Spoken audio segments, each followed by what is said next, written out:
के लिए फिलहाल आगे बढ़ लेते हैं। इस वक्त की बड़ी खबर का रुख कर लेते हैं। बाई बाजू की पार्टियों का पार्लियामेंट के अहाते में एहतजाज देखने को मिल रहा है। महात्मा गांधी के मुजस्समे के सामने ये तमाम बाएं बाजू पार्टियों के लीडरान की तरफ से एहतजाज किया जा रहा है। मरकज से किसान मुखालिफ पॉलिसियों को वापस लेने का ये तमाम मुतालबा कर रहे हैं।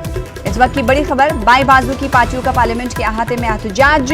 महात्मा गांधी के मुजस्समे के सामने एहतजाज। उमूमन हमें ये देखने को मिलता है कि पार्लियामेंट शुरू होने से कबल किसी न किसी मुद्दे को लेकर बाएं बाजू या अपोजिशन पार्टियों की तरफ से महात्मा गांधी के मुजस्समे के सामने एहतजाज किया जाता है। आज उसी कड़ी में एक बार फिर से बाएं बाजू की पार्टियों ने पार्लियामेंट के अहाते में एहतजाज कर रहे हैं। मरकज से किसान मुखालिफ पॉलिसियों को वापस लेने के मुतालबे को लेकर यह एहतजाज हो रहा है।